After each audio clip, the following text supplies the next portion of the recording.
오늘 말씀의 제목을 우리 한 번 더 따라 하실까요? 죽은 자의 부활을 전하는 신앙.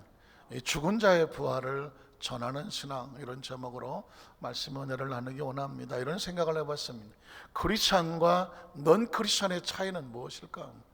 예수를 믿는 사람과 예수를 믿지 않는 소위 말하는 불신자의 차이는 무엇일까요? 예수 믿지 않는 사람은 듣기 싫은 이야기일 겁니다. 아유, 예수 믿는 것들은 자기들만 특별하다고 말하고 우리하고 뭐가 차이가 난다고 그래. 듣기 싫은 이야기죠. 그럼에도 불구하고 들어야 되는 이야기입니다.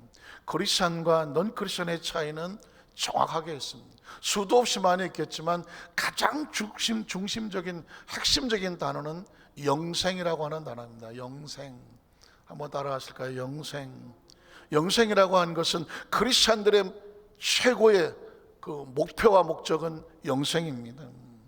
넌 크리스찬들에게는, 불신자들에게는 영생이라는 단어는 상상도 안 되고 써본 적도 없고 써볼 수도 없고 개념도 없고 인식도 없고 정의도 없고 해당도 안 되기 때문에 영생이라고 하는 것은 마치 뜬구름처럼 생각하기 쉬운 단어입니다. 영생이라고 하는 것은 크리스찬들에게는 가장 핵심적인 하나님의 목적입니다. 하나님의 세상을 이처럼 사랑하셨습니다. 그 사랑의 표현으로 예수 그리스도를 땅에 선물로 주셨는데 결과는 뭘까요? 믿는 자마다 뭐하지 아니하고 멸망치 아니하고 무엇을 얻게 하려 함이라? 영생을 얻게 하려 함이라.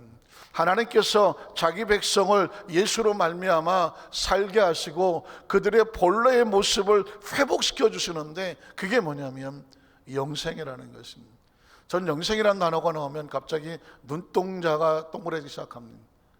온몸에 아드레날린이 빗발치기 시작을 하고 정신이 바짝 돌아오기 시작합니다. 왜 그런지 아십니까? 영생이라고 하는 것은 3차원적인 단어가 아니기 때문에 그렇습니다. 3차원적인 단어는 쓸 수도 없고 알 수도 없고 해당도 안 되는 것입니다. 영생이라고 하는 것은 하나님께서 자기 백성들에게 정확하게 주시는 4차원적인 하나님으로부터 와서 하나님으로부터 출발해서 하나님이 공급하셔서 하나님이 약속하셔서 흙덩어리에 불과한 겨우 호흡만 하고 살아가는 연약한 육체의 생명들에게 새로운 차원의 생명을 열어주시는 것을 영생이라고 하는 것입니다. 영생, 설레이지 않습니까? 예전에 고등학교 1학년 때쯤 생각할 때 청춘 예찬이라고 하는 수필이 있었습니다. 청춘 예찬. 교과서를 받아들고 나니까 청춘 예찬, 너무 글이 좋더라고요. 다음 시간에 그 교과목을 이제 그 청춘 예찬 들어갈 시간인데 그걸 제가 어떻게 소스를 알았는지 청춘 예찬을 다 외웠습니다. 청춘, 이는 듣기만 해도 가슴에 설레는 말입니다. 그걸 줄줄이 다 외웠습니다. 그랬는데 그날 딱 들어갔는데 국어 선생님이 그러더라고요. 청춘 예찬 외우는 사람 손 들어봐. 표정의 의미를 아시겠습니까? 기가 막히지 않습니까? 손을 바짝 들었습니다. 일어나서 외워봐. 수도 없이 외운 겁니다. 마치 내가 무슨 시인처럼 막 청춘 예찬을 해쳤습니다. 저는 그로부터 1학년 그 끝날 때까지 국어는 500점 만점에 498점이었어요. 전공은 제가 국어입니다. 국어. 그래서 지금 그 청춘 예찬을 잊지를 않아요. 왜 사람들은 청춘을 예찬할까요? 생명이 가장 찬란하게 빛나는 그 시대의 모습을 너무 귀하게 여기기 때문에 청춘을 예찬하는, 듣기만 해도 가슴이 설레이고 심장이 펄떡거린다는 것입니다. 그러나 안타깝지만 청춘은 아름답고 빛나는 거지만 오래가지 못합니다. 한마는 세상, 가사를 찾아봤습니다. 왜 이렇게 처절하게 부르나 그랬더니 청춘이 다 갔는데 남은 생을 어디다 맞붙이고 사나. 그래서 정말 한마는 이 세상 한 500년 살자는데 왜 성하냐고 하더라고. 난 왜 이렇게 정말 구성지게 부르나 그랬어. 그랬더니 청춘이 다 나갔다는 거예요. 청춘. 사랑하는 성도 여러분, 아무리 청춘이 휘황찬란하고 빛나도 3차원적인 단어입니다. 3차원적인 단어는 시간과 함께 흘러가는 것입니다. 그래서 이 3차원에 존재하는 생명에게 가장 번뜩거리는 단어는 3차원적인 단어가 아닙니다. 4차원적인 단어입니다. 왜냐하면 3차원적인 단어는 시간과 함께 지나간다니까요. 지나갑니다. 오늘 헌금기도를 우리 권영단 사람이 해야 되는데 저분은 조금 예외인 것 같아요. 제가 처음 봤을 때고 지금하고 똑같아. 거의 뭐 냉동인간은 잘 안 늙으시는 것 같아서 좀 헷갈리긴 하지만, 그러나 옛날 사진 보면 더 젊으셨겠지. 청춘은 지나갑니다. 우리가 꿈꿔야 될 것은 뭐냐면 청춘이 아닌 영생입니다. 영생이라는 단어를 기억하셔야 돼요. 크리스찬의 머릿속에, 의식 속에, 사고 속에 영생에 대한 설레임, 영생에 대한 확신, 영생에 대한 소망, 영생에 대한 무장, 영생에 대한 데피니션, 정의, 영생에 대한 기대, 영생을 품고 사는 그 마음의 감격과 감동에 대한 이 가슴에 정확한 뿌듯함이 없으면, 이 무장감이 없으면 그냥 끝없이 세상 시간 속으로 흘러가는 세상에 도대체 무엇을 붙잡고 산단 말입니까? 한 많은 500년 이 세상 불러야 된다니까요. 젊음이 지나갔는데 남은 생에 마음 붙일 곳이 없대. 왜? 또 지나가니까. 우리에게 아주 설레는 단어는 영생이라고 하는 단어인데, 영생을 정확하게 인식하기 위해서 영생 전에 뭐가 있어야 될까요? 영생하려면 부활이 있어야 되는 것입니다. 영생은 홀로 존재하지 않습니다. 영생이라는 단어가 존재하려면 부활이 있어야 됩니다. 역으로 말하는 것입니다. 부활이 존재하려면 죽음이 있어야 되는 것입니다. 죽어야 부활하지 않겠습니까? 죽음이 있어야 되는 것이고, 죽으려면 삶이 있어야 되는 것입니다. 그러니까 여러분, 우리가 지금 저와 여러분이 이렇게 존재하고 있는데 우리 스스로 말하고 있습니다. 우리 생명을 가지고 있습니다. 우린 지금 살아 있습니다. 살아있는다는 얘기는 태어났다는 이야기 아니겠습니까? 누군가 우리를 태어나게 했죠. 거기까지는 제껴놓고 생명이 살아있습니다. 살아있는 것은 언젠가 어떻게 됩니까? 죽습니다. 시간이 흘러가면서 떠밀려 간다는 것이죠. 자, 죽습니다. 문제는 뭐냐면 크리스천과 넌 크리스천, 여기서 갈라지는 것이죠. 누구나 죽습니다. 그러나 죽은 다음에 부활을 꿈꾸는 것이 바로 크리스천이거든요. 부활을 꿈꾸는, 왜? 부활은 바로 그 다음에 영생으로 나가는 길입니다. 죽은 자가 부활한다? 이건 3차원의 세계에서는 있을 수 없는 이야기입니다. 혹시 죽었는데 다시 걸어 나오면 보통 사람들은 귀신이라고 다 도망갑니다. 다 도망갑니다. 절대로 당연히 여기는 사람은 아무도 없습니다. 이 이야기는 뭐냐면 3차원에서는 부활이 없습니다. 부활이 없으니 뭐도 없을까요? 영생도 없습니다. 크리스찬과 넌 크리스찬은 의식과 사고가 다르고 차원이 다른 것입니다. 세상에 섞어놓으면 대한민국 시민권을 가지고 있다고 해서 그냥 너나 나 똑같은 것 같지만 어림도 없는 이야기입니다. 크리스찬들의 의식은 똑같이 죽음을 대하면서 한 사람은 죽음의 영원한 멸망을 얘기하지만 한 사람은 죽음을 새로운 부활과 영생을 꿈꾸는 사람입니다. 이게 저와 여러분이 크리스천들의 의식 속에, 사고 속에 가지고 있어야 되고, 성경은 우리에게 끊임없이 우리에게 영생에 대한 인식, 영생에 대한 DNA, 영생에 대한 정보, 영생에 대한 통로, 영생의 구주, 영원한 생명의 의식을 집어넣으려고 끊임없이 말씀을 하고 있습니다. 오죽하면 예수님께서 먼저 죽어줘 보지 않습니다. 먼저 죽어봅니다. 그리고 모든 사람이 끝났다고 말할 때에 무덤을 걷어차고 부활해 봅니다. 아, 부활이 있구나. 리서렉션이라고 하는 다시 일어나는 게 있구나.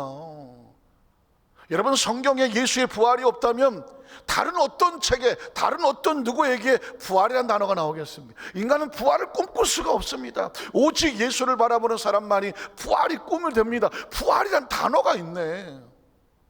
부활이 있네. 예수를 믿든지 안 믿든지 4월달 부활절만 오면 예수가 부활했다네, 부활에 대한 개념이 생깁니다. 믿으면 크리스찬이고 믿지 않으면 넌 크리스찬이거든. 예수를 믿음으로 부활이라는 단어를 인식하게 되고, 그리고 뭘 생각하게 되냐면 예수 부활, 내 부활을 알게 돼. 아, 나도 부활하는구나. 나도 부활을 하는구나. 그 부활을 왜 해? 부활의 목적이 무엇일까? 또 한 500년 살다가 돌아가시려고? 부활의 목적은 영생으로 가는 길입니다. 영생, 영원한 생명. 여러분, 영생이 뭔지 아십니까? 영생, 다시는 시간 속에 안 들어오는 거예요. 다시는 흙덩어리 속에 안 들어오는 거예요.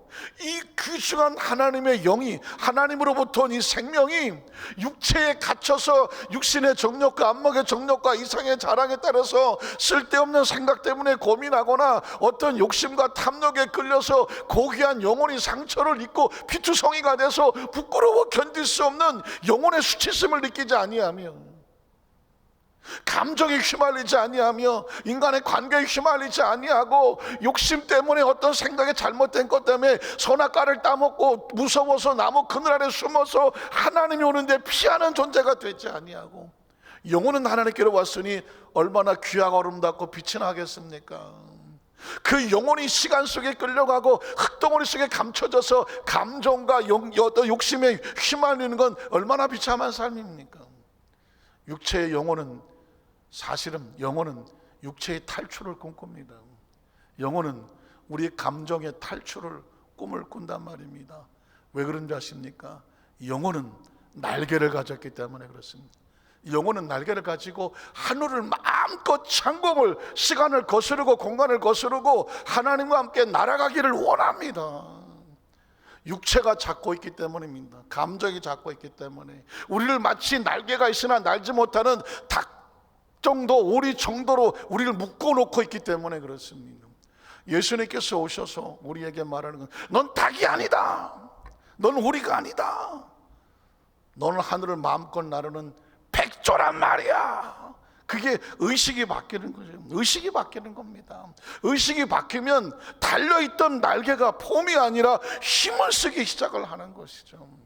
의식이 바뀌면 저 하늘은 뭘까 꿈도 못 꾸던 오리와 닭들에게 놀랍게도 창공이 내 무대가 되는 거죠. 날개를 뽐고 내 무대가 되는 것이죠. 그래서 저는 지금 우리 성도들에게 예수를 믿고 나면 무슨 뭐 교회 다니는 정도, 무슨 성경을 많이 하는 정도, 지식을 많이 한 정도가 아니라 우리의 의식과 차원이 눈을 감으면 안산을 떠나서, 대한민국을 떠나서, 지구를 떠나서, 우주를 떠나서, 밤하늘의 별을 떠나서 하나님의 영역까지 가야 되는 거예요.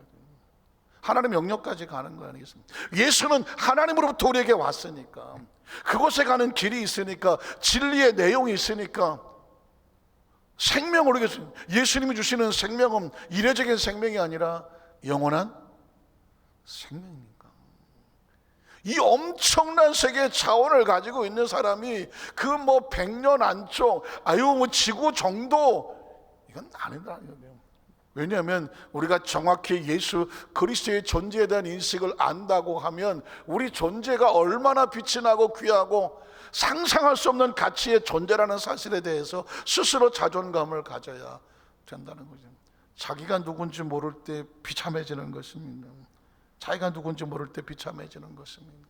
자기의 존재에 대한 비전을 알게 되면 그 비참해지지가 않아요.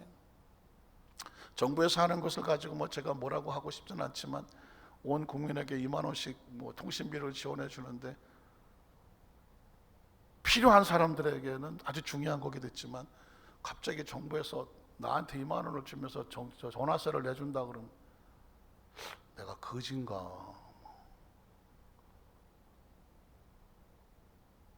그냥 제 생각이에요. 제 생각. 갑자기 2만 원을 주면서 저 통신비에 보태 쓰세요 그러면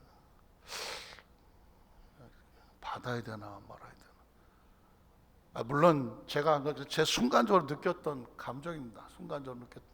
어떻게든지 대통령께서는 뭐 일부 선별된 사람들에게 지원금이 나가니 그렇지 못한 사람들 13살 이상짜리들 해서 뭐 몇 살까지는 통신비를 지원해 주면서 그걸 달래보려고 하는 것으로 하셨다고 하더라고요. 그러니까 또 문제가 생겨. 13살 밑에짜리 우리 애들은 어떡하냐고, 또 뭐 왜 애들은 안 주냐고, 또 뭐 여기저기서 원래 선별적이라는 것이 힘들고 어려운 것이거든요. 어쩌다가 우리가 나라에서 2만 원 주는 걸 받아갖고 통신비를 내야 되나? 갑자기 초라해지고 막 갑자기 이건 무슨 정부가 잘못됐다는 게 아니라, 야 우리가 2만 원 받았고 전기세가 전화세 내야 되나 이런 생각이 드니까 갑자기 막 요만해지는 생각이 들어서 하는 거예요. 왜냐하면 우리는 그런 거 가지고 전 돈 얘기가 아니라 우리는 이 우주를 벗어나는 꿈까지 꾸어야 될 존재이기 때문에 우리의 존재가 그런 것 때문에 일희일비할 상황은 아니다. 적어도 한번 벗어나 보자. 의식과 사고에서, 나라에서, 이 지구에서, 시간에서, 공간에서 우리라고 하는 존재의 새로운 정체성을 한번 같이 가져보자. 이게 영생의 개념을 주는 것입니다. 왜 이야기가 중요하냐면 아까 말씀드렸습니다. 영생 전에는 부활이 있어야 되고 부활 전에는 죽음이 있어야 되고요. 죽음이라고 하는 건 생명이 있었다는 얘기고 생명의 존재는 누가 창조했다는 것입니다. 이건 한 세트와 같습니다. 창조가 있기 때문에 생명이 있고, 생명은 죽음이 있고, 죽은 자에게 새로운 부활은 예수는 부활이 있고, 부활에게는 영생이 있습니다. 이건 중간에 어떤 것들도 뚝도로 존재하지 않아요. 영생이 그냥 똑대로 존재합니까? 안 됩니다. 부활이 혼자 존재합니까? 부활은 존재, 죽음이 있어야 됩니다. 죽음이 혼자 존재합니까? 죽음이 있으려면 생명이 있어야 됩니다. 생명이 어떻게 존재합니까? 창조가 되어야 되는 거예요. 이건 한 세트와 같아요. 자, 그러면 크리스찬들은 과연 무엇을 전했는가 하는 것이죠. 자, 제가 성경 속에서 한번 바울을 고소하는 유대인들의 모습을 한번 찾아보겠습니다. 사도행전 24장 1절로 9절에 보면 그렇게 유대인들이 복음을 전하는, 그것도 유대 땅도 아니고 다니며 선교하는 바울을 쫓아다니면서 고소하는 장면이 나오는데, 뭐 때문에 고소하는지 한번 보십시오. 닷새우의 대제사장 아나니아가 어떤 장로들과 한 변호사 더둘로와 함께 내려와서 총독 앞에서 바울을 고발하니라. 바울을 부르며 더둘로가 고발하여 이르되, 벨릭스 각하여, 우리가 당신을 힘입어 태평을 누리고 또 이 민족이 당신의 선견으로 말미암아 여러 가지로 개선된 것을 우리가 어느 모양으로나 어느 곳에서나 크게 감사하나이다. 당신을 더 괴롭게 하니 아니하여 우리가 대강 여짜옵나니 관용하여 들으시기를 원하나이다. 인사말이죠. 바울을 고발하려고 그 총독 앞에서 아주 아첨을 떨었습니다. 그리고 이렇게 말하는 거죠. 우리가 보니 바울은 전염병 같은 자라. 지난 시간에 말씀 나눴죠. 전염병 같은 자다. 왜냐하면 천하에 흩어진 유대인들을 다 소유하게, 멀쩡하던 사람이 바울을 만나면 다 뒤집어지네. 뭔가 옮아갖고 뒤집어지는데 예수의 은혜가 들어가고 하나님의 은혜가 들어가고 복음이 들어가면 이제껏 유대인들이었던 건데 전혀 다른 존재가 되는 거죠. 나사렛 이단의 우두머리다. 나사렛 이단의 우두머리, 예수 그리스도를 지칭하여 그 복음을 전하는 자의 이 바울이 가장 두목이다, 가장 수계다, 가장 앞서 있다라는 얘기를 하는 겁니다. 그래서 어쨌다는 것입니다. 그가 또 성전을 더럽게 함으로 우리가 잡았다는 것, 자기들의 유대인의 성전을 더럽게 했다는 것이죠. 그 다음 절에 보면 당신이 친히 그를 신문하시면 우리가 고발하는 이 모든 일을 아실 수 있나이다. 왜 바울을 잡아왔는지 아실 수 있겠을 겁니다 하니, 유대인들도 다 참가하여 옳소 이 말이 옳다고 말했다는 거예요.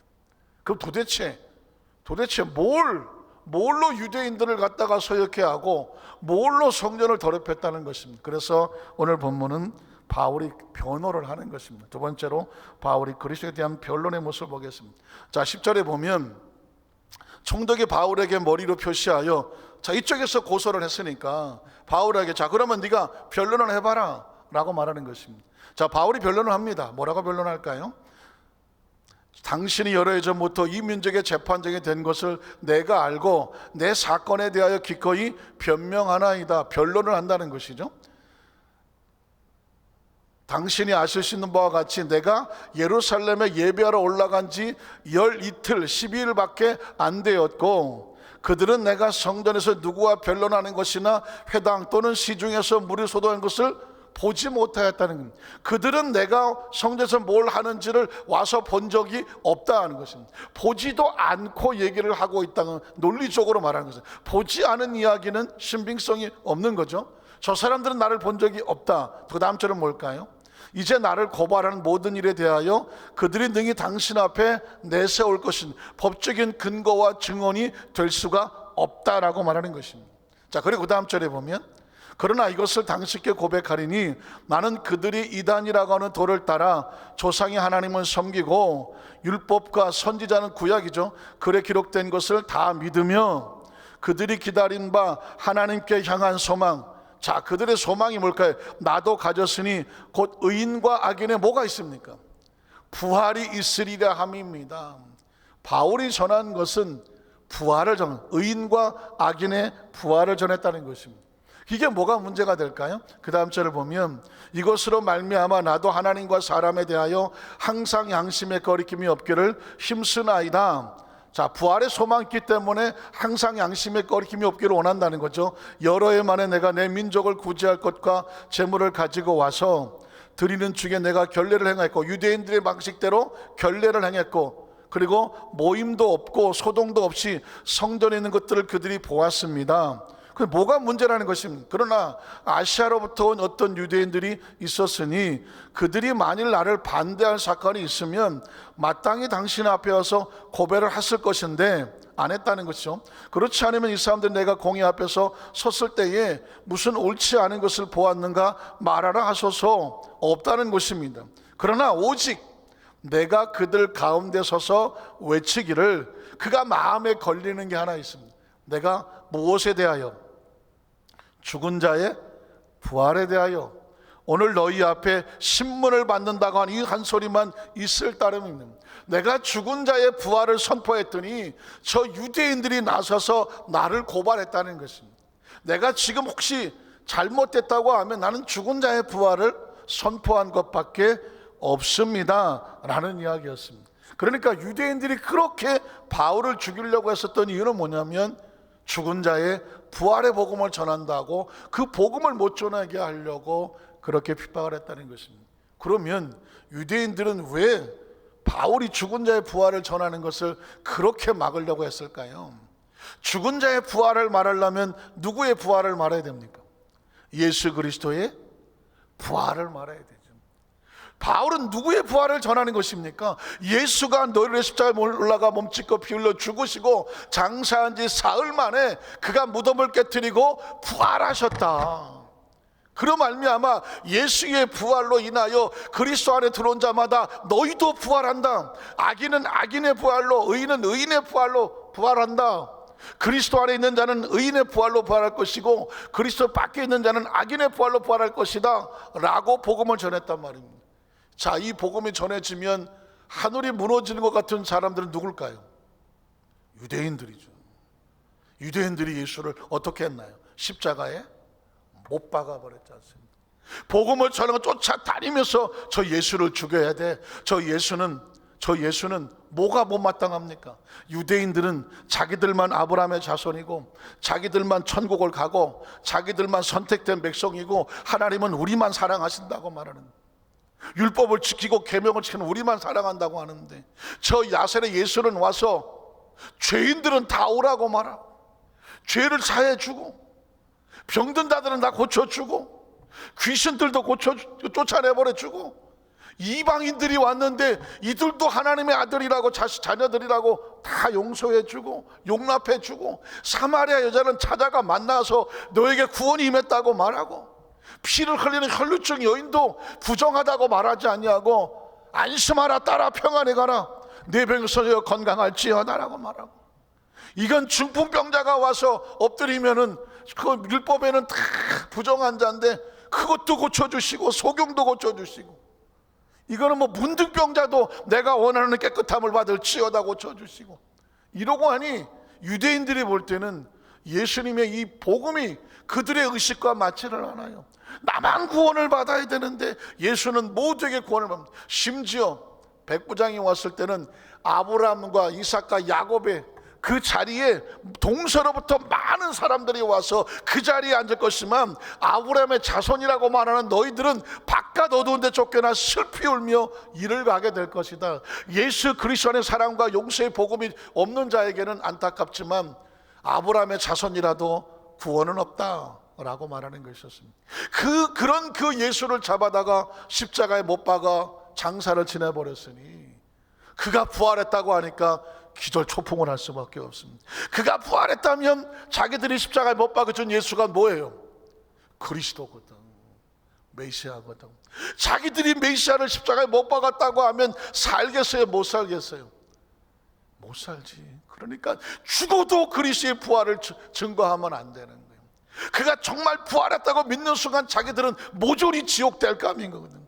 그러니까 어떻게든지 이 소문이 나지 않게 하려고 예수의 부활을 증거하지 못하도록 막았는데, 어디서 이 바울이라고 해서 내부 고발자니, 자기들과 같은 핍박하던 사람이 다메섹 도상에 성령의 불을 받고 뒤집어져서 이제는 그들을 향하여서 예수의 부활, 그리고 죽은 자의 부활, 악인과 선인의 부활에서 외치니까 유대인들은 정신이 나갈 수밖에, 혼비백산하는 것입니다. 악이라는 것은 그렇습니다. 안타깝지만 예수 그리스도로 말미암아 악인과 선인이 갈라지고, 악인의 부활과 선인의 부활이 갈라지고, 천국과 지옥이 갈라질 수밖에 없는 것은 뭐냐면, 예수 그리스도의 부활로 영생의 소망을 가진 자와 영생의 소망을 잃어버린 자는 처참한 삶을 살 수밖에 없기 때문에 그렇습니다. 그래서 이 예수를 만난 사람은 그 안에 뭐가 있느냐? 부활의 소망이 있습니다. 부활의 열정이 있고요, 부활의 체험이 있습니다. 그래서 진짜 예수 믿는 성도들은 무엇을 증거하는 거냐면 부활을 증거하는 것입니다. 부활을 증거한다는 이야기는 부활 다음에 뭐가 있어요? 영생을. 영생. 그러면 부활이 그토록 중요한 것인가? 예수님의 사역을 한번 제가 찾아봤어요. 예수님이 어떤 사역을 하고 틈틈이 말씀을 제대로 가르칠 때의 핵심 포인트가 뭐냐? 부활입니다. 한번 쭉 찾아보겠습니다.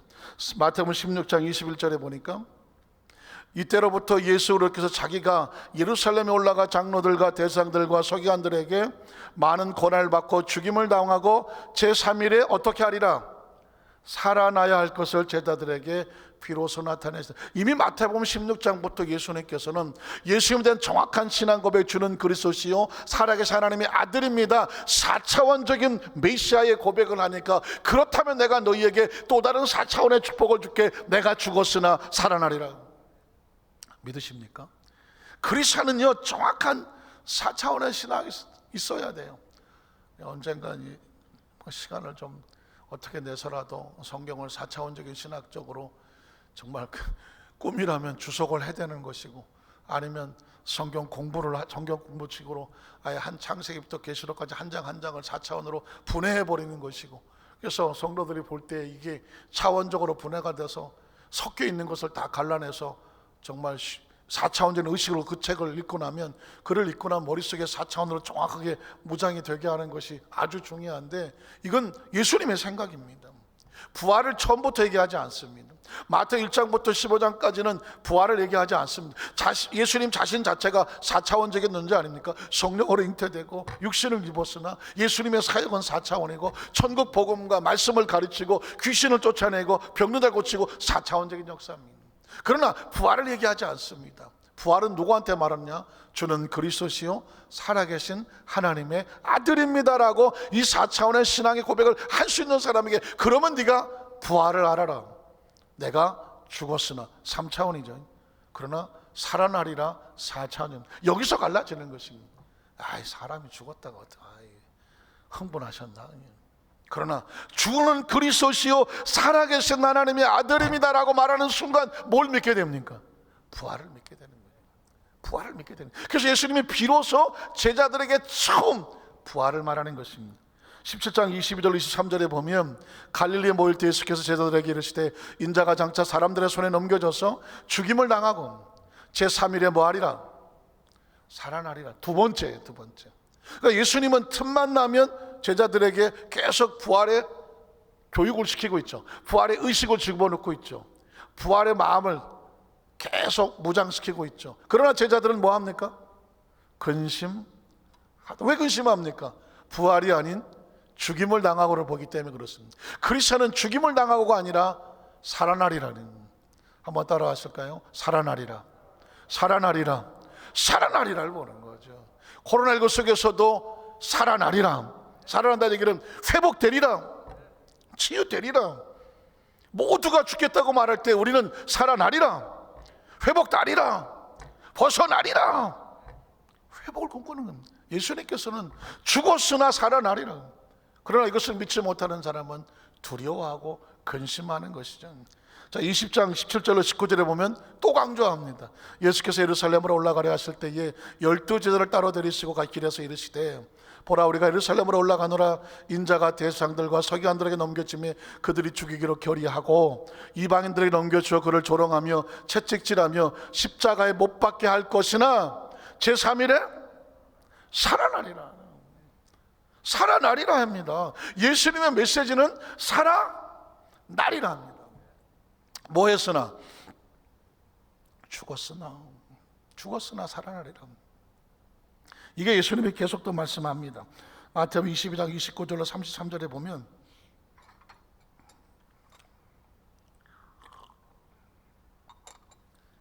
한번 볼게요. 예수께 대답하여 이르시되 너희가 성경도 하나님의 능력도 알지 못하는 거로 오해했다는 것이죠. 성경도 하나님의 능력도 알지 못하여 오해했다. 그러면 예수님 부활에 대해서 뭐라고 정의하십니까? 부활 때는 장가도 아니 가고 시집도 아니 간다. 왜 장가 안 가고 시집 안 갈까요? 장가와 시집은 어디서 가는 겁니까? 3차원에서 가는 겁니다. 육으로 가는 겁니다. 때문에 부활은 육신이 죽었다가 다시 태어나서 육을 갖는, 불교적으로 말하면 윤회 사상이 아니라는 것입니다. 부활은 새로운 차원의 몸을 얻는 것입니다. 하늘에 있는 천사와 같다 영적인 존재가 되는 것이죠. 시간과 공간 속에 다시는 들어오지 말아야 됩니다. 그 다음 절을 보면, 그래서 죽은 자의 부활을 논할지는데 하나님 너에게 말씀하신 바 나는 아브라함의 하나님이요 이삭의 하나님이요 야곱의 하나님이라 하신 것을 읽어보지 못하였느냐? 무슨 뜻일까요? 아브라함과 이삭과 야곱이 역사 속에는 과거, 현재, 미래 시간이 나열되어 있지만 하나님이 볼 때는 너도 내 앞에, 너도 내 앞에, 너도 내 앞에. 하나님은 시간의 알파 오메가 전체를 동시에 보고 있다는 것이죠. 이해가 가십니까? 동시에 보고 있습니다. 조심스럽지만 개미가 한 마리 이렇게 지나간다고 하십시다. 이렇게 보고 있으면 개미의 미래가 보입니까? 안 보입니까? 우리 눈에 보입니까? 안 보입니까? 우리는 보이지 않습니까? 개미는 기어가면서 앞에 뭐가 있을지 몰라서 갑니다. 근데 우리가 조금 더 이렇게 큰 존재가 바라보면 그 앞길에 뭐 돌멩이도 있고 뭐 벌레도 있고 우리 눈에는 보입니다. 우리 조금 더 멀리 보니까. 하나님이 볼 때 우리 인생을 보면 우리가 마치 개미 같을지 몰라요. 5분 앞에는 모르잖아요. 그러나 하나님은 알파와 오메가고 처음과 나중이. 그러니까 계속 얘기하잖아요. 하나님은 시간과 공간을 초월한 얘기를 계속 하는 겁니다. 시간 얘기를 하는 겁니다. 아브라함의 하나님, 이삭의 하나님, 야곱의 하나님, 하나님 앞에서는 아브라함도 살아있고 이삭도 살아있고 야곱도 살아있어요. 그래서 하나님은 죽은 자의 하나님이 아니요 살아있는 자의 하나님이시다. 아브라함이 죽었으나 우린 죽었다고 말하지만 하나님 말합니다. 그는 살아있다. 우리가 볼 때 이삭은 죽었는데 수천 년 전에 죽었는데 이삭은 살아있다고 말합니다. 야곱은 뭐 수천 년 전에 죽었는데 하나님 말씀합니다. 그는 하나님 안에 살아있다. 그래서 하나님은 아브라함의 하나님, 이삭의 야곱의 하나님이라고 말할 때는 왜 죽은 자 이름을 들어댈까가 아니다. 그들은 하나님 안에서 살아있는 자다는 거예요. 살아있는, 그건 뭐랄까요? 부활을 말하고 있는 것이죠.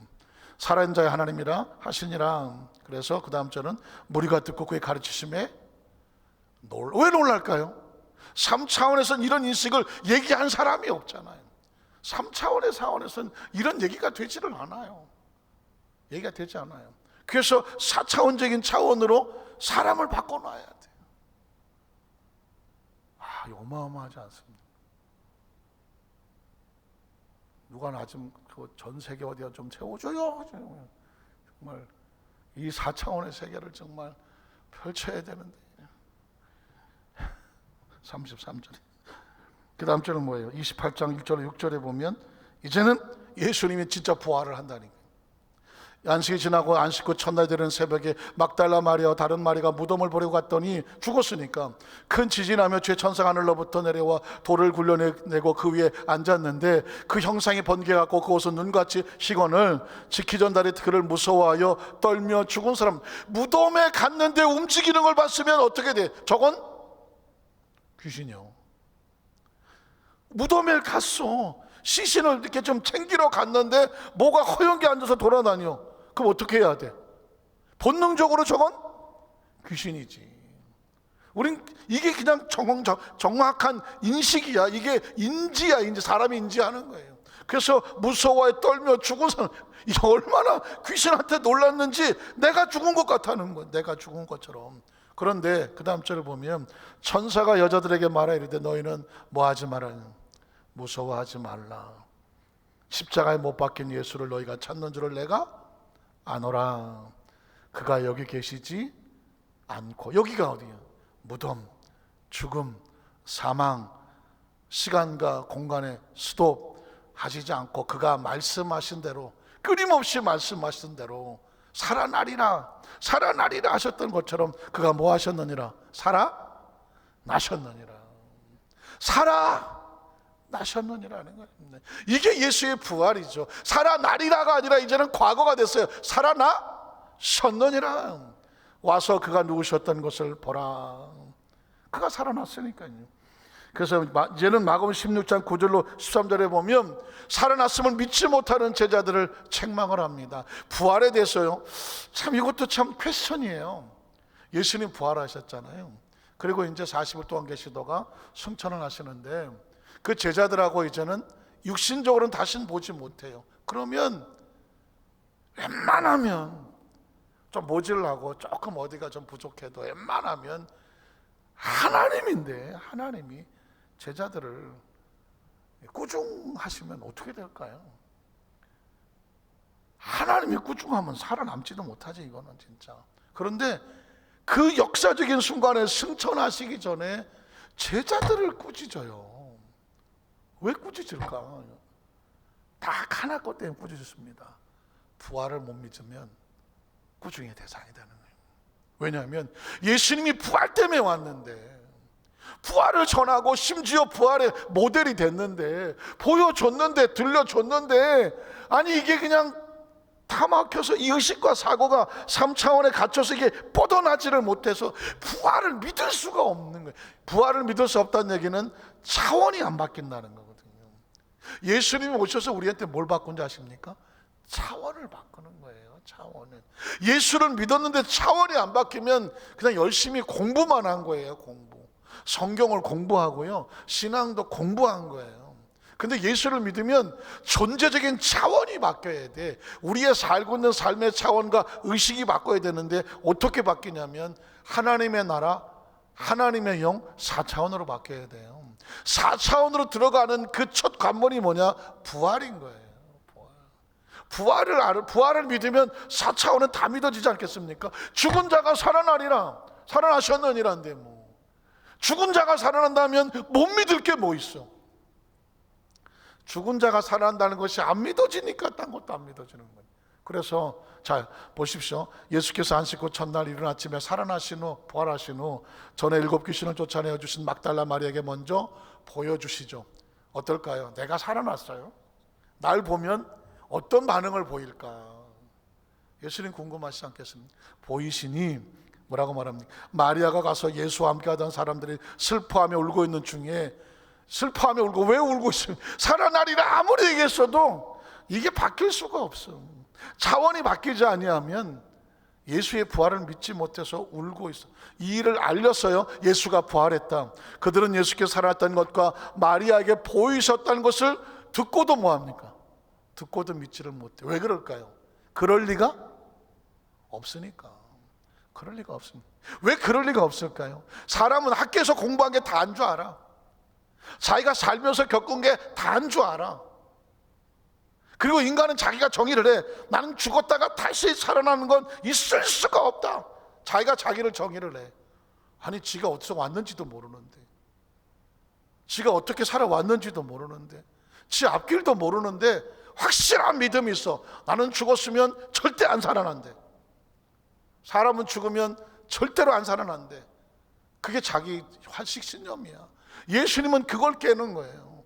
그러니 마리아가 보고 예수님이 살아나셨다고 얘기를 해도 듣고도 믿지 않는다. 그랬더니 어떡할까? 그 다음 절에 보면 그 외에 그들 중 두 사람이 걸어서 엠마오의 두 제자죠, 시골로 갈 때 예수께서 다른 모양으로 그들에게 나타나시니 두 사람이 가서 남은 제자들에게 알려서 역시 안 믿어. 예수 믿기가 이렇게 힘들어요.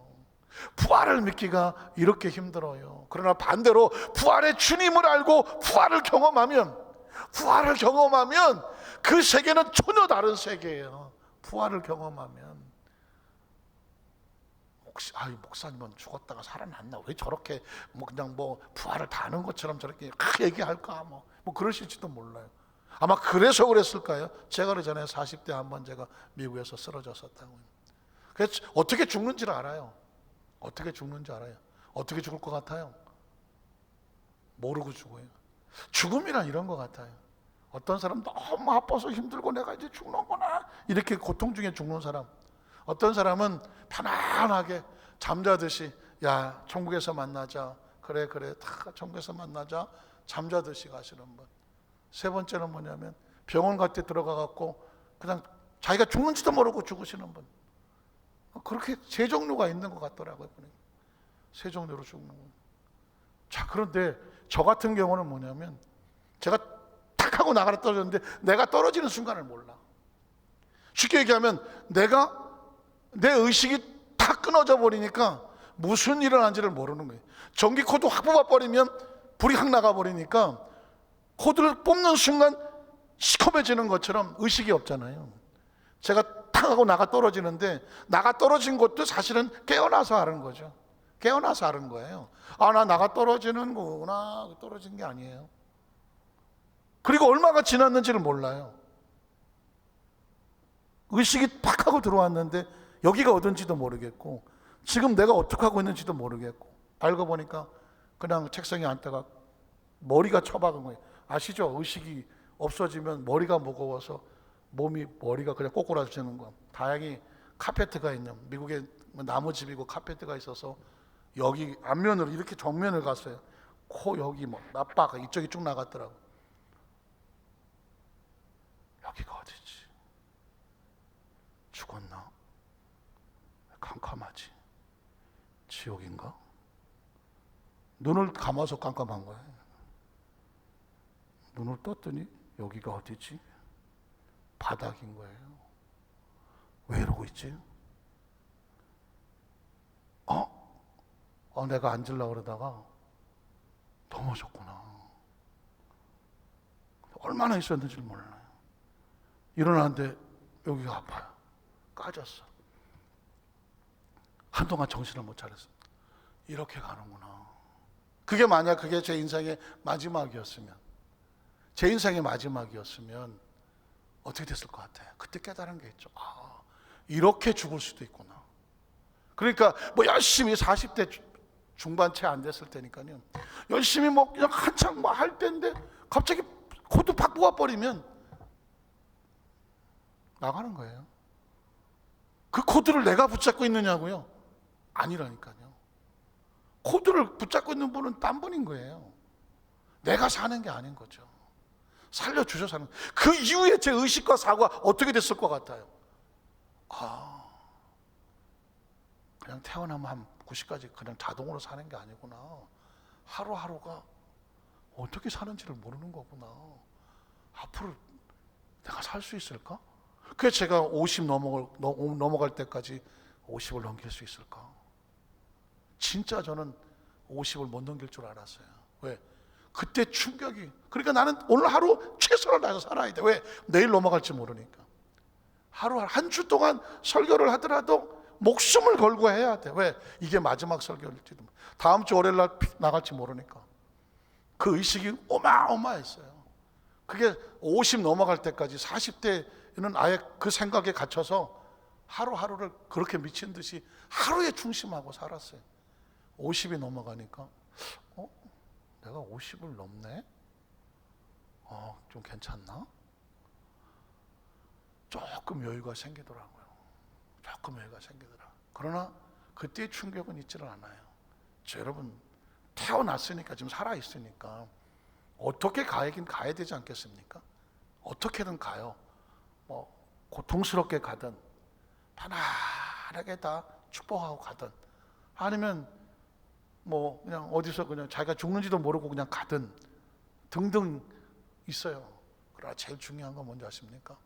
갑자기 코드가 빠지면 없어요. 그래서 크리스천들은 평상시에 뭘 해야 되는 거냐면 부활의 신앙이 무장이 되어야 되는 거예요. 부활의 신앙. 옷을 벗으면, 저 지금 설교 끝나고 내려 양복 벗습니다. 양복을 벗으면 새 옷을 입습니다. 육체는 옷과 같아요. 그래서 이 땅에 있는 동안에는 육체의 옷을 입는 거예요. 그러나 하나님의 나라에는 육체의 옷을 못 입어요. 새 옷이 있어요. 새 옷. 그래서 세마포라고 하는 것은 옷이 아니에요. 영적으로 환하게 빛이 나는 영체를 말하는 거예요. 영체. 시간에 공간에 제한받지 않는, 예수님께서 부활의 몸으로 시간과 공간의 제한을 받지 않는 그 영적인 우리의 모습을 보여주시는 것처럼 성경은 우리에게 그걸 말하는 것입니다. 그래서 지금 우리에게는 아주 중요한 것은 부활을 믿느냐, 정말 확신하게 믿느냐, 이게 우리의 신앙의 성공과 실패를 갈라놓을 것입니다. 찾아보겠습니다. 마가복음 16장 14절로 16절인가요? 그 11제자가 음식을 먹을 때 예수께서 그들에 나타나서 그들의 믿음 없는, 무슨 믿음? 부활을 믿지 못한, 마음이 완악한 것. 왜 부활을 믿지 못하나 했더니 마음이 악해서 그래요. 자기 고집을 꺾지 않아서 그래. 이는 자기가 살아난 것을 본 자들의 말을 믿지 않았다는 것입니다. 그래서 어떻게 합니까? 또 이래 너희는 온천에 다니며 만민에게 복음, 무슨 복음? 부활의 복음! 살아나리라. 죄인도 살아나고, 병든 자도 살아나고, 가난한 자도 살아나고, 절망한 살아나고, 다시 죽은 자도 살아나고 전파하라. 그리고 믿고 침례를 받으면, 무엇을 믿으면, 부활의 복음을 믿고 침례를 받으면 구원을 받을 것이고, 믿지 않는 사람은 정죄를 받을 것이다. 믿는 자들에게는 부활의 복음을 믿으니 이런 표적이 나르니 곧 그들에게 내 이름으로 귀신을 쫓아내며 새방언을 말하며 뱀을 집어 올리며 무슨 독을 마실지라도 해를 받지 아니하며 어떤 것을 절망시키지 못하고 병든 사람을 치르는 즉 부활의 생명으로 낫게 하리라 하는 것이죠. 사도행전 9장 1절로 5절에 보면 찾지는 않겠습니다. 바울은 이 부활의 주님을 만났습니다. 네가 핍박하는 예수다라. 바울은 충격을 받는 것입니다. 예수가 부활해, 주님이 나를 찾았는데, 스데반이 돌에 맞아 죽을 때 자기가 증인을 했는데 저 사람이 어떻게 죽음 가운데도 하늘을 바라보며 천사 같은 얼굴을 할 수 있었을까? 알고 보니 스데반의 가슴 속에 부활이 있었다는 거죠. 그때 깨달았죠. 바울의 마음속에 부활의 소망이 들어오니까 이제 그는 이 부활의 복음을 저 유럽 예루살렘에서 자기가 예수 믿는 걸 핍박했던 걸 알기 때문에 그 예루살렘에서 나를 받아주지 않으니까 유럽으로 건너간다. 유럽으로 가서 복음을 전하면서 유럽을 바꿔놓은 것이 바로 바울의 선교에 있는 것입니다. 말씀을 정리하기를 원합니다. 크리스천은 영생을 가슴에 품고 사는 사람입니다. 영생은 부활과 형성되어 있고 죽음이 오더라도 죽음을 새로운 차원으로 이해하며 생명을 가졌기 때문에 지금 우리가 생명을 가지고 있기 때문에 우리는 창조주를 인정합니다. 그래서 매 순간마다 우리는 하루하루를 내 생의 마지막 날인 것처럼 최선을 다하며 신부를 맞는 그런 심정으로 하루하루 살아가는 것입니다. 그게 오늘 저와 여러분의 가슴속에 무장해야 될 신앙의 고백입니다. 기도하겠습니다. 하나님 아버지,